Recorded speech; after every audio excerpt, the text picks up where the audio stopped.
continue to admit folks as they come in, but thank you for joining us this afternoon. We're here, very pleased to be hearing today from Mary Shelton and Ella Redding are here with us with the Opioid Abatement Council to give an update on kind of the next round of what's happening with some of the payments and other matters that are coming up before the Abatement Council right now. So thank you for joining us. I said we'll have this available. If you weren't able to join us live today, we'll post the video up on our YouTube channel soon. So I will turn things over to Mary. I think you all have met before, the Executive Director of the Opioid Abatement Council. Awesome. Thank you so much, David. Ella and I are very happy to be here today. Ella, let's go on to the second slide and introduce ourselves. So first, I'm Mary Shelton. I'm the Executive Director for the Tennessee Opioid Abatement Council and very happy to be back here with you guys today. Ella? And I am the Project Administrator for the Tennessee Opioid Abatement Council. And y'all interact mostly with Ella around the county payments, and that's what she oversees.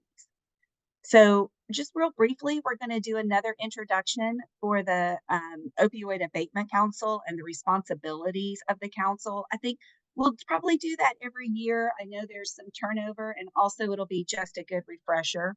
Then we will talk about the semi-annual report that is due from the counties. Then the 2024 county payments, which some exciting news. We're hoping those will go out soon to you guys. And then the projections that we're offering, which is a 3-year rolling projection for the county payments. All right, next up. So just real briefly, going over how the law has set up the Opioid Abatement Council. And a good portion of what we're going to cover today is set forth in the statute. So the council upholds the responsibility to ensure the disbursements of the funds go towards funding programs, strategies, expenditures, and other actions designed to prevent and address the misuse and abuse of opioid products and treat or mitigate opioid use or related disorders or other effects of the opioid epidemic. So this is talking about the Opioid Abatement Trust Fund. And when dollars come into the state from the national administrator, as many of y'all know, there's 15% that goes straight to the subdivisions. There's 15% that goes straight to the general fund. And then 70% comes into the Opioid Abatement Trust Fund. And the Opioid Abatement Council, along with the Opioid Abatement Council office, that's what we are managing. So the responsibility of the council, the opioid abatement funds can be spent for the following purposes: prospective opioid abatement and remediation, expenses incurred in administering and operating the Opioid Abatement Council, related expenses associated with administering, investing, and dispersing the funds held in the abatement fund, and for the executive director and support staff for the Opioid Abatement Council. All right, let's go to the next slide. So this is a really helpful graphic that shows how the Opioid Abatement Trust Fund is split. So when monies come in, so I did the 15% to the subdivisions, 15% to the state general fund, and 30% to the Opioid Abatement Trust Fund, then it splits again. So it does a 3 split when it comes into the state, and then a 2 split when it comes to the Opioid Abatement Trust Fund. When it's in the Opioid Abatement Trust Fund, then 35% goes to the counties. So all 95 counties get their share of that 35%. And then 65% goes to the council to disperse for the community. All right, next slide. All right, and I think I'm turning it over to Ella here. Yes. So letter of agreement for the 2024 county payments were sent out early this week. So you would have gotten it between Monday and Tuesday. If you have not received it, please reach out to me, email me, call me, and then I will get you your letter of agreement sent to you. But just a quick overview. There are requirements for disbursements of funds. The funds must be spent on opioid abatement and remediation purposes.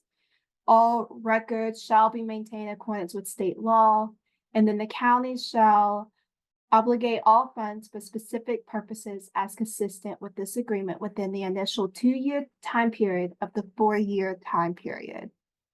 So we are now in year 2 of payments, payments, and each year the counties will go through the same process of receiving the letter of agreement, signing the document before you receive your county payments.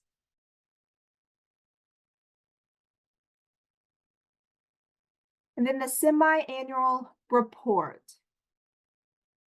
This is a requirement for all counties who signed the letter of agreement and received abatement funds from the Opioid Abatement Council. This report will highlight the remediation strategies funded, number of people served, when funds were spent, and the total amount of funds spent per strategy. So we did our first 2023 semi-annual report, and that was back in October. So we will be doing a secondary semi-annual report that will be due in March, at the end of March, and I will be sending out the link for you to fill out the report out on March 1st via email.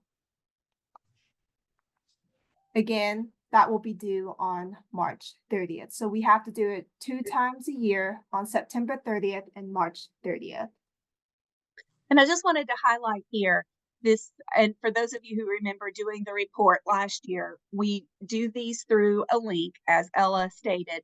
It is not a paper form that we will be sending out or emailing out.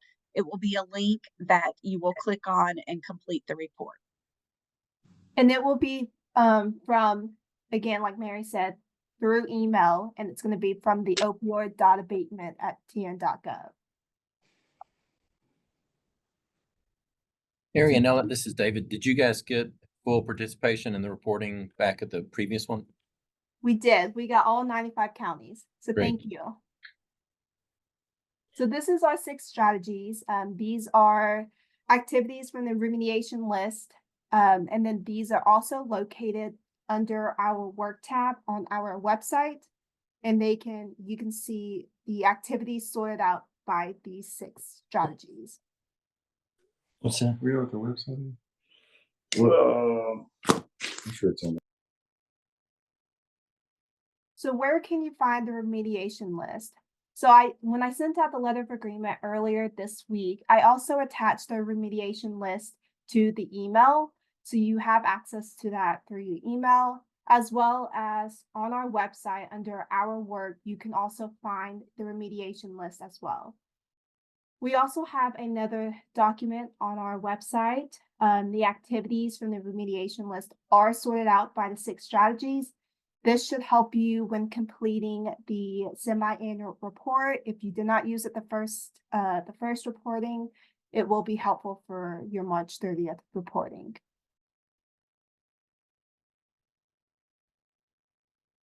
And then our 3-year rolling projections. So the Opioid Abatement Council will update the projected payments annually and will publish a rolling 3-year projection documents for planning purposes only. The projections are assumed maximum payments and are subject to change.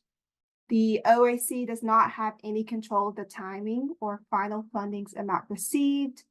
I believe our last update was back in June of last year.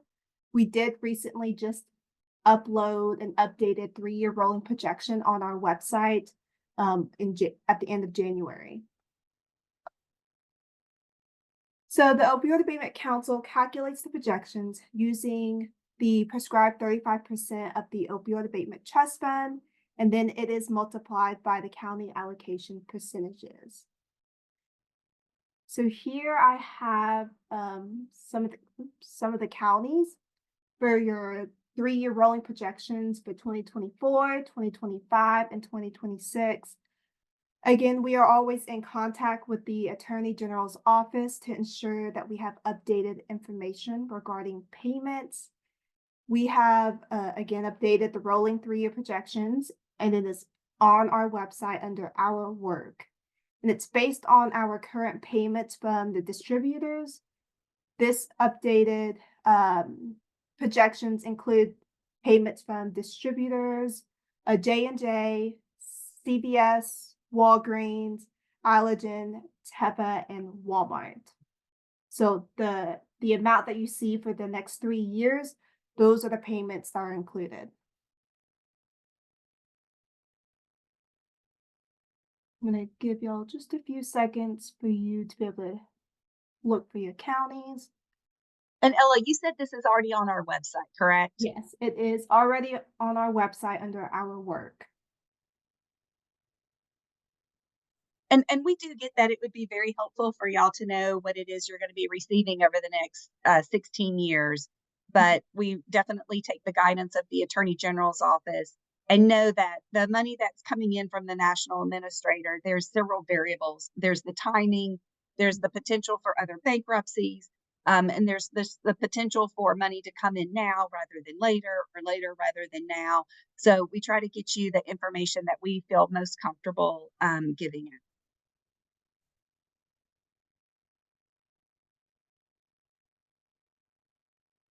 So our timeline for this year's disbursement. So we have our letters of agreements were sent out earlier this week. Our goal is to have all the letter of agreements signed and returned by March 8th, which is in about 3 weeks. So thank you for those who've already sent in their signed letter of agreements. We're looking for this year's payment to be targeting between mid-March and early April for payments to be sent out. And then, of course, the council plans to disperse funds to the counties on an annual basis during the first quarter of each calendar year. Our goal is to have this very similar timelines every year for payments. And again, it will continue hopefully for the next 16 years or more.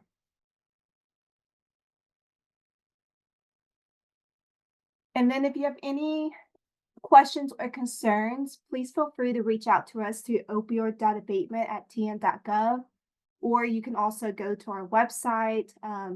We keep our website updated with information, so that's also a great source for you to go and look for information. So just wanted to highlight again, so this is about the annual payments that come from the Opioid Abatement Trust Fund. And those payments are disbursements to the counties, which is set forth in statute. But then the Opioid Abatement Council has given guidelines that the counties must use the remediation list, activities that are on their remediation list from those 6 strategies that Ella highlighted. But before you can get the payments, we have to have the signed letter of agreement back.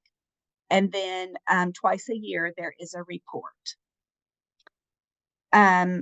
Looking at the chat, yes, we do need the report completed, even if none of the funds have been allocated or spent. So there's a way for you to complete the form and just note 0 on the report form. But yes, we need a semi-annual report from all 95 counties twice a year. That's what semi-annual means. Sorry. So report twice a year. Thank you. So David, I think we can turn it over to questions. Okay, yeah, that's great. I think that if folks want to unmute and just if you've got a question or type something in the chat, either way.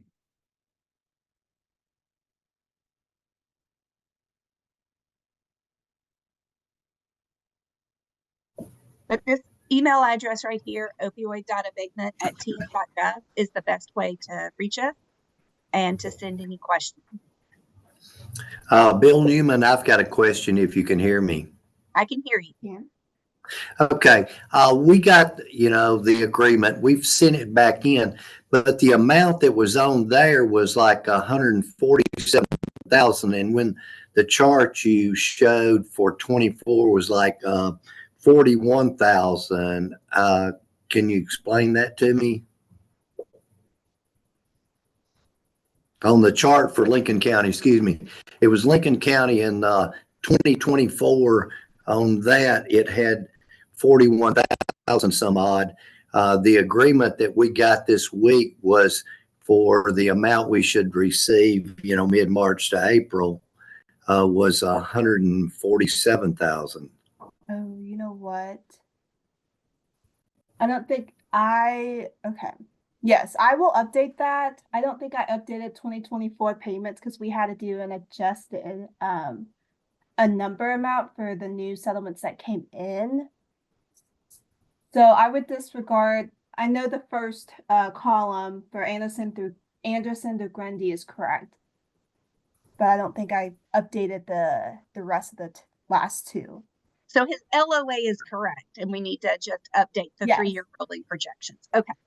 Yes. So letter of agreement is correct. The rolling 3-year rolling projections on this PowerPoint is incorrect.